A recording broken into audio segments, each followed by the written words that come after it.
أعوذ بالله من الشيطان الرجيم.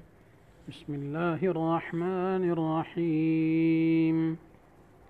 يا أيها الذين آمنوا اصبروا وصابروا ورابطوا واتقوا الله لعلكم تفلحون. صدق اللہ العظیم.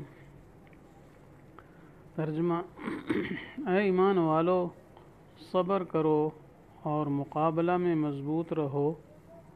اور لگے رہو اور ڈرتے رہو اللہ سے تاکہ تم اپنی مراد کو پہنچو. تو یہ سورۃ آل عمران کی آخری آیت ہے، اور در حقیقت اس آیت میں پوری سورت کے مضامین کا خلاصہ آ گیا ہے، کیونکہ اس میں صبر کا ذکر ہے. تو صبر حقیقتاً پورے دین کا نام ہے، اور اس کے علاوہ چونکہ زیادہ تر جو اس صورت میں مضمون چلتا رہا وہ جہاد کا تھا، انفاق فی سبیل اللہ کا مضمون تھا، تو وہ صابرو اور رابطو کے اندر آ گیا، اور آخر میں تقوی کا حکم دیا گیا ہے. تو تقوی بھی پورے دین پر محیط ہے. اس اعتبار سے یہ اعلیٰ درجے کی کیا ہے آیت ہے جس میں پورے دین کا خلاصہ آ جاتا ہے. سورت کا خلاصہ بھی آ گیا اور پورے دین کا خلاصہ بھی آ گیا. تو یہ اجمالی خلاصہ تھا. اصل میں اس آیت کے اندر مسلمانوں کو اللہ تعالیٰ نے 3 چیزوں کی وصیت فرمائی ہے. ایک صبر کرنا، اصبروا سے حکم دیا، یا ایھا الذین آمنوا اصبروا. دوسرا مصابروا سے مصابرہ کا حکم دیا، اور آگے رابطوں سے مرابطہ کا حکم دیا، اور آخر میں پھر چوتھی چیز جو ان تینوں کے لیے بھی لازم ہے وہ ہے تقوی. تقوی کا حکم دیا. تو ان 4 چیزوں کو سمجھنا ہے. تو صبر کا اصل معنی تو ہوتا ہے روکنا اور باندھنا، لیکن قرآن و سنت کے اصطلاح کے اندر خلاف طبع چیزوں کو کے اوپر نفس کو جمائے رکھنا، خلاف طبع چیزوں پر نفس کو جمائے رکھنا، یہ شرعاً اس کا معنی ہے. پھر اس کی قسمیں ہیں، صبر کی مختلف قسمیں ہیں،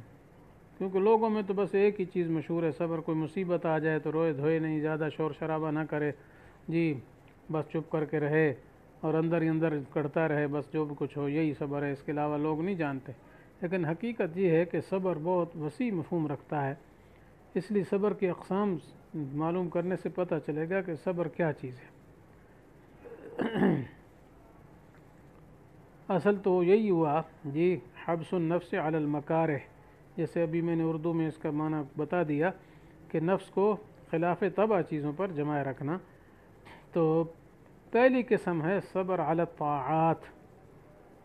یعنی اللہ تعالیٰ نے جو حکم دیا ہے جن کاموں کا، اور رسول اللہ صلی اللہ علیہ وسلم نے جن کاموں کا حکم دیا ہے جی، تو ان پر صبر کرنا، اگرچہ ان کی پابندی طبیعت کو بڑی کیا ہو مشکل ہو، بڑی شاق ہو، ٹھیک ہے، پھر بھی وہ کرے. مثلا روزے رکھنا ہے، گرمیوں کے روزے آ جاتے ہیں تو لمبا دن ہوتا ہے، یا اس طرح سردیوں کے اندر وضو کرنا ہوا، یا اس طریقے سے جہاد کا حکم ہے، جہاد پہ جاتا ہے تو اس میں بڑی مشکلات ہیں، پریشانیاں ہیں جی، اپنی جان تک پیش کرنی ہوتی ہے. تو یہ کیا ہے، طاعات پر صبر کرنا ہے. تو بہرحال اللہ تعالیٰ کا اور رسول اللہ صلی اللہ علیہ وسلم کا جو حکم ہے اس کو بجا لانا، چاہے طبیعت پر کتنا ہی وہ شاق گزرے. یہ پہلی قسم، اس کو کہتے ہیں صبر علی الطاعات. دوسری ہے صبر عن المعاصی، معاصی سے صبر کرنا. لفظی معنی اس کا یہ ہے، یعنی مراد یہ ہے اس کا کہ رسول اللہ صلی اللہ علیہ وسلم نے اللہ تعالیٰ کے حکم سے جن جن چیزوں سے منع فرمایا، یعنی اللہ اور رسول نے جن جن چیزوں سے منع فرمایا ہے جی، چاہے وہ آپ کے نفس کو کتنی ہی پیاری اور لذیذ اور مرغوب محسوس ہوں، پھر بھی نفس کو اس سے روکنا کہ نہیں، اللہ کا حکم یہ اس کی خلاف ورزی نفس کو نہ کرنے دینا. کیونکہ گناہ کے اندر دنیا میں لذت ہے بہت زیادہ جی، اگرچہ اندر اس کا زہر بھرا ہوا ہے، لیکن اس وقت زہر کا احساس نہیں ہوتا، یہ تو بعد میں ہوگا، لیکن ظاہراً بڑا لذیذ ہوتا ہے. اس لیے گناہ کے کام لوگ بھاگ بھاگ کے کرتے ہیں، پرواہ نہیں کرتے. تو چاہے جتنا ہی مرغوب لذیذ ہو، تو نفس کو معاصی سے روکنا یہ صبر عن المعاصی کہلاتا ہے کہ انسان کی طبیعت بڑی چاہ رہی ہے کہ یہ کام کروں وہ کام کروں، لیکن وہ شرعاً ناجائز ہے، تو پھر اس کو روکنا، یہ دوسری قسم ہے صبر کی، یعنی صبر عن المعاصی۔ تیسری قسم ہے صبر علی المصائب، یعنی دنیا میں انسان کو تکلیفیں آتی ہیں، مصیبتیں آتی ہیں، ٹھیک ہے، تو بہرحال اس میں وہ انسان حد سے زیادہ پریشان نہ ہو،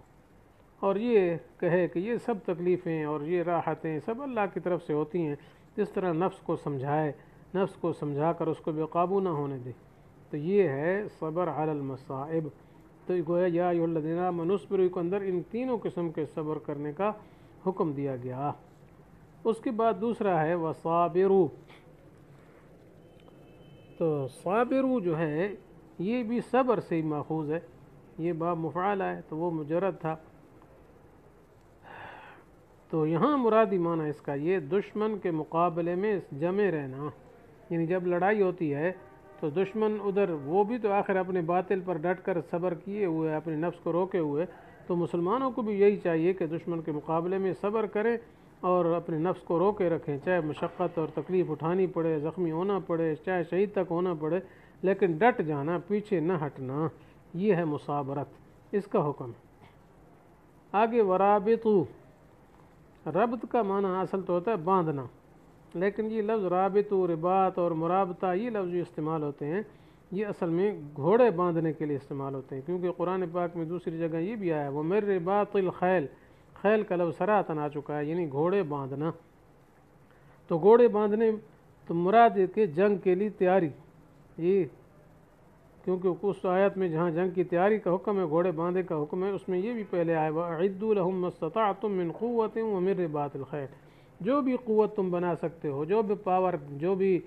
تمہارے اختیار میں ہے وہ بھی تیار کرو، اور اس کے علاوہ گھوڑے بھی باندھ رکھو، تو مراد جنگ کی پوری تیاری ہے، اس لیے مسلمانوں کو جنگ کی تیاری بھی کرنی چاہیے کہ کسی وقت دشمن سے لڑائی کرنی پڑ جائے جی تو اس وقت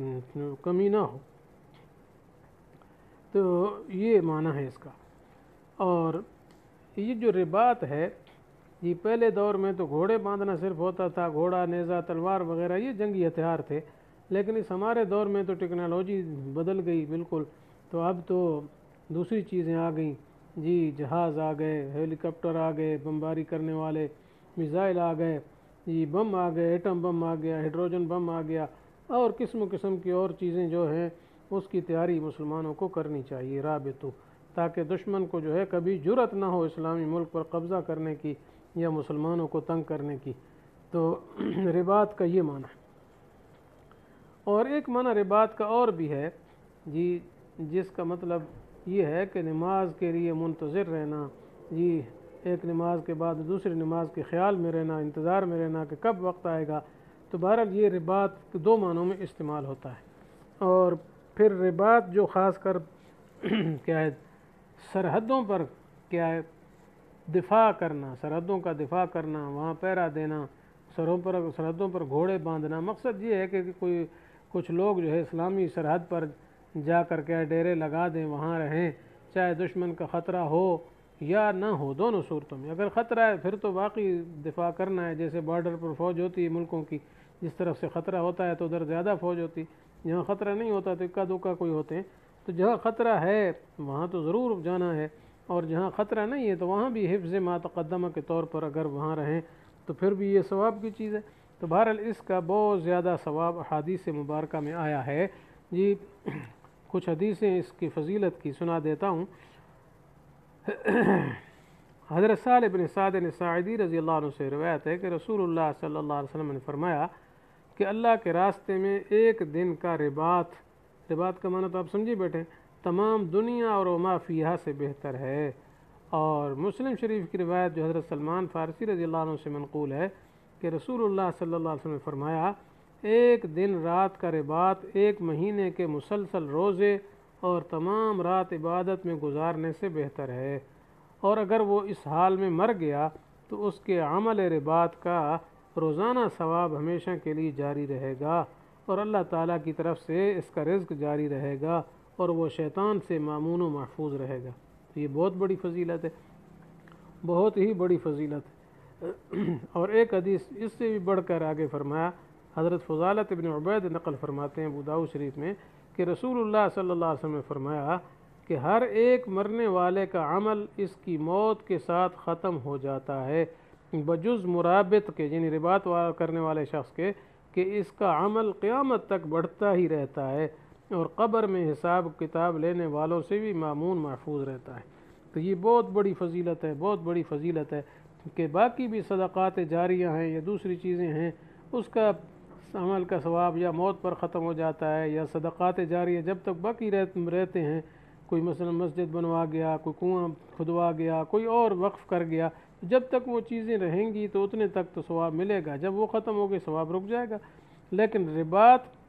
والا شخص جو ہے مرابط فی سبیل اللہ ہے، اس کا ثواب قیامت تک منقطع ہونے والا نہیں ہے۔ تو اس لیے یہ بہت بڑی فضیلت کی چیز ہے جس کی طرف مسلمانوں کو ضرور توجہ کرنی چاہیے۔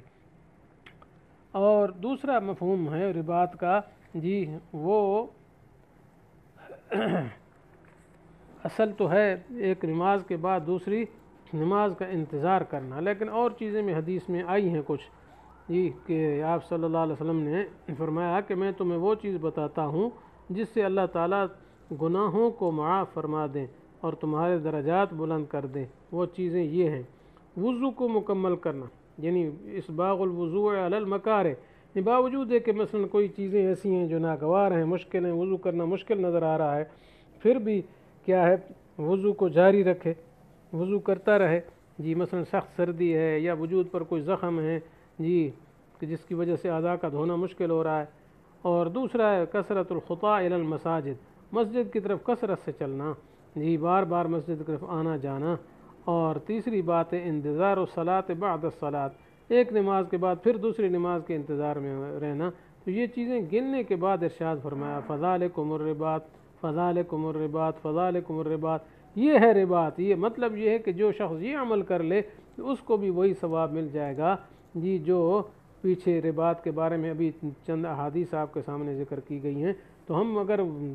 سرحد پر نہیں جا سکتے تو یہ کام تو کر سکتے ہیں نا۔ تو انسان کو کوشش کرنی چاہیے کہ یہ عمل کر لے، یہ تو گھر میں ہو سکتا ہے، کوئی مشکل نہیں ہے جی۔ تو اللہ تعالیٰ سے دعا ہے کہ ہمیں ان احکام پر عمل کرنے کی توفیق نصیب فرمائے۔ اور ساتھ ساتھ جو آخری حکم ہے وہ تقویٰ کا ہے، تو یہ سب کاموں کی روح ہے اور قبولیت اعمال کا مدار ہے۔ تو اللہ کرے یہ خوب ہمیں تقویٰ حاصل ہو، اللہ تعالیٰ توفیق نصیب فرمائے، آمین۔ وآخر دعوانا ان الحمد للہ رب العالمین۔